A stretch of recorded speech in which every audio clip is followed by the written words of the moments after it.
Hello, time travelers. There's a new AI image generating model out there, and it's awesome. It's called Flux. Here's their website. They're called Black Forest Labs, and you can see some examples there. I'll have this linked in the descriptive thingies, you know, how all that works. I found this article on Reddit. It was released by Black Forest Labs that are the original team behind Stable Diffusion. So that's awesome. So maybe they're not the same guys that are behind SD3 that have that stupid evil license. Anyways, I talked about that in the previous video. Here are a few examples that I made. This silhouette woman, this woman going down a runway, this colorful thing I made, this flying cars in futuristic building, what's it? This anime woman, this other silhouette woman, and this grand touring car. So finally, I can say this is my look of approval. Well, mostly, this is my look of approval. Okay, this video is going to have the following sections. I might be looking down because I'm looking at my script. Onced, I'm going to show examples I made. Tuned, I'm going to be talking about Flux versus SD3 Medium. Threered, use cases. Forward, support / limitations. Fifth, license. Sixth, installation for ComfyUI. Seerin, how to use it in ComfyUI. Eighth, installation for Forge. Yeah, it works in Forge. They actually added support just before I was going to record this video, so I had to test all that and make the video come out a week later. And then niner, use in Forge. And then 10th, conclusion of my testing. And then a bonus Illyrith one for a demo version that you can use online. Okay, this is the first prompt I tested because I wanted to test out the ability to draw words and also see if it could draw a celebrity face. Here's the prompt, which is Sofa Vergara sitting on a park bench holding a sign with the text saying Flux. If I go to Google Images and put in Sophia Vergara, that's what she looks like. It only kind of resembles her a little bit. And here is adding highres.fix, and it's looking less like her. There's highres.fix plus a detailer. And this is highres.fix plus a realism Lora that I found, and a detailer. Here's the same one, but no a detailer. And then there's an anime Lora. And the anime Lora is hit and miss though, which is interesting. So I don't know if that's because of the Flux model or the Lora model. But when I terminated Forge and ran it again, and then did another batch, all four came out looking like anime. Here's using this Midjourney thing, clone Lora. And there's the same thing, but taking the a detailer away. And here's an art Lora. And here's ComfyUI with the same prompt. Here's ComfyUI using a better workflow. You'll see all about that later in the video.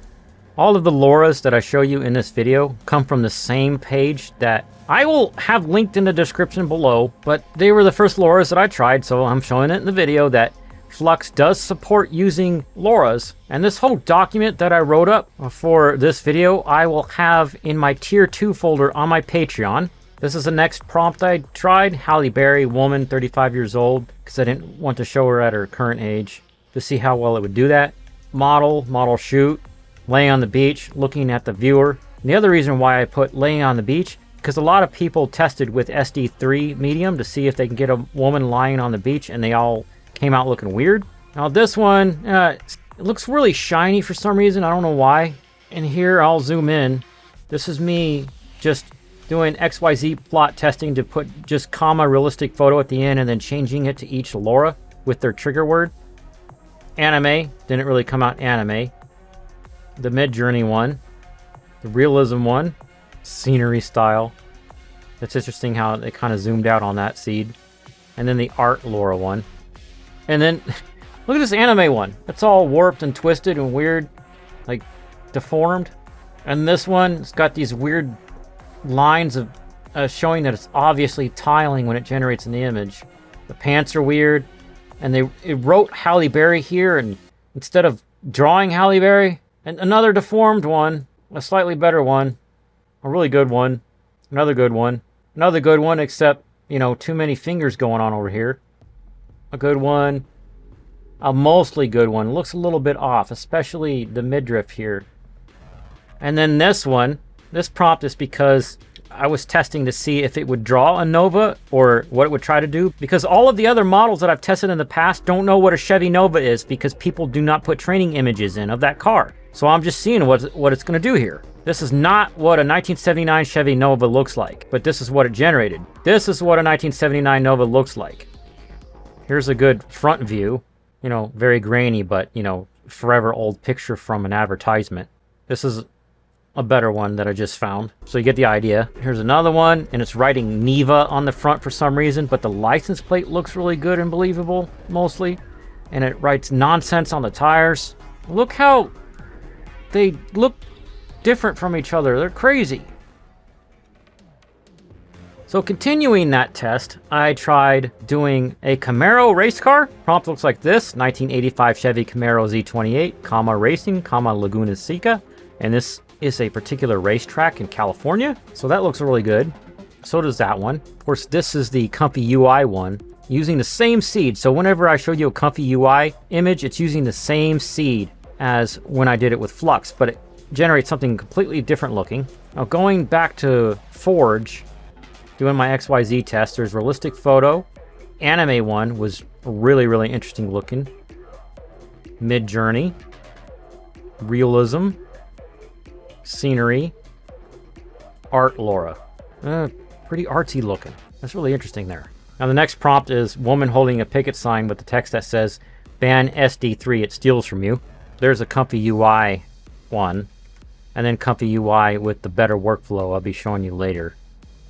You notice how the fingers are weird there? And the fingers are okay there? I don't think that's because of using a better workflow. Now here's the Forge generations. Realistic photo. Anime. That's pretty cute, but it's crazy words. And it's not crazy words because I'm using a different Lora. Like, ban SD3, it steals you. Ban it S3 steals DI. I don't even know how to... What?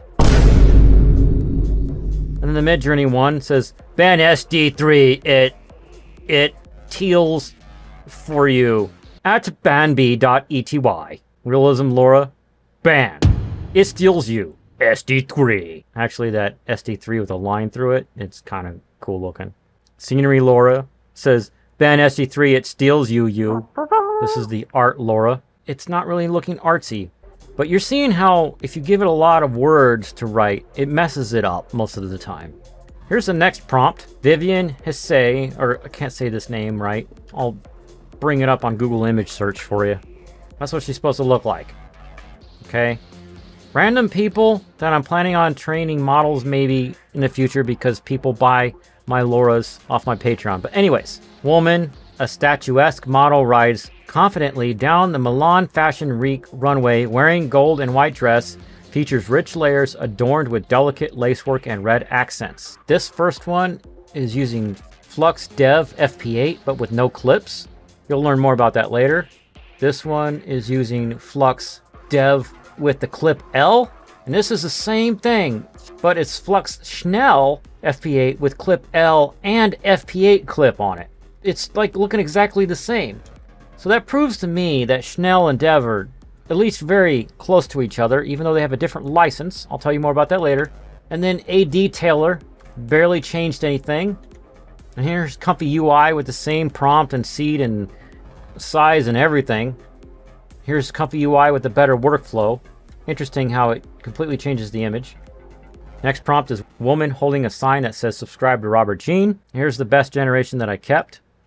I'll zoom in on the face for a second. She looks like overly happy to hold this sign. And I'll show you why I zoomed in on the face. Because when I used highres.fix, still looks good, but starts to get blurry for some reason. And then when I used highres.fix plus a detailer, she's like, please subscribe to Robert Jene.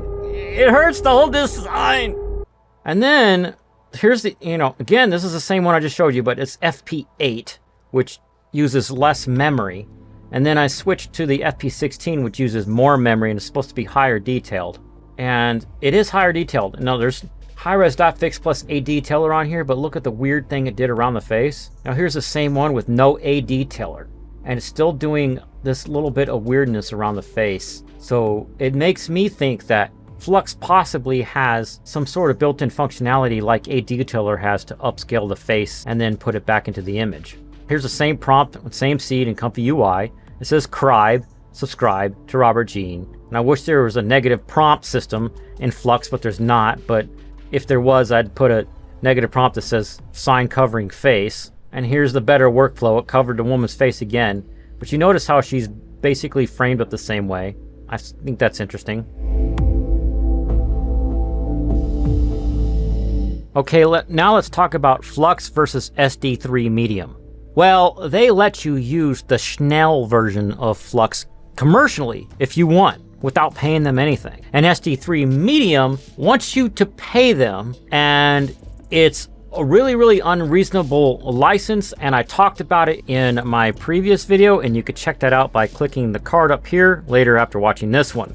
But so that I can give you a more clear picture of what's going on, I talked to ChatGPT if it knew what Flux was, and it's apparently ChatGPT can do an internet search now, and it like combined everything up into a couple of sentences for us. About Flux. Flux is a new blah blah blah blah blah that stands out from the other models because of flow matching. Unlike diffusion models, which gradually refine images by removing noise. So how Stable Diffusion works is it starts with a static noise thing, and then it does step by step, changing it from noise to an image. Flux directly transforms noise into a coherent image instead of removing noise. Okay. This approach allows for faster image generation and a unique visual style that resembles the flow of traditional art forms like painting. It's available in various versions optimized for hardware setups, including low VRAM configurations. About SD3 Medium, blah blah blah blah blah blah blah blah. It builds on previous versions offering improved text-to-image capabilities. The Medium, in its name, refers to the balance between model size and performance optimized for the high-quality image generation while being less resource-intensive than larger models. Pause the video if you want to read the rest about this, but I don't really care about SD3 Medium because of its unreasonable license. Alright, Flux versus SD3 Medium. Output quality, Flux likely has the edge in producing more creative, high-fidelity outputs due to its focus on detail and artistic flexibility. I've actually seen this myself in my testing, especially with drawing the anatomy of a person, whereas SD3 gets people all screwed up way more often than Flux does, and even more often than SD 1.5 even did. Customization, Flux provides more granular control over the generated images, which is beneficial, blah, blah, blah, blah, blah. Maybe more straightforward, but with fewer options for deep customization. Okay, we'll see about that. Like, for example, it won't let you use negative prompts. This is my look of disapproval. Use cases. Flux is ideal for artists and creatives who want maximum control and detail in their outputs, while SD3 Medium is likely better suited for users who need good quality images but also want to conserve resources. Whatever. Okay, this section about use cases is going to be really short. Now, for now, I just see a lot of testing with it because it's got a lot of room to grow. It will potentially, eventually replace SDXL. There are currently no custom checkpoints for it, but when they do start coming out, it could be potentially really, really amazing to work with. For example, Realistic Vision is one that I use a ton, and they have an SDXL version as well on another page. See how it's a checkpoint merge? That means they combine checkpoints together. It's a model. It's not a LoRa or embedding model or whatever. You can add LoRas and embeddings to it when generating. All right, let's talk about support and limitations. First, Flux is not supported by Automatic 1111 yet. And it was only supported by ComfyUI when I first wrote the script for this video. And then the day before I was planning on filming, Forge started supporting it. So I had to build an even longer script and, take longer to get ready to record. Second thing, I thought Forge had not been updated since February. Check this out. Here's the Forge GitHub repo. If I scroll down, it says latest version on February 4. However, if you do a git pull, it updates to a new version that has a Forge support in it. It also has these like zip file things you can download now, or 7-zip or whatever they are. Ignore this. This was a note to myself. I figured that out. It does use the clips. I'll tell you what clips are in a minute. ComfyUI GitHub says that it supports Flux with Schnell. ComfyUI examples, hit Flux right here.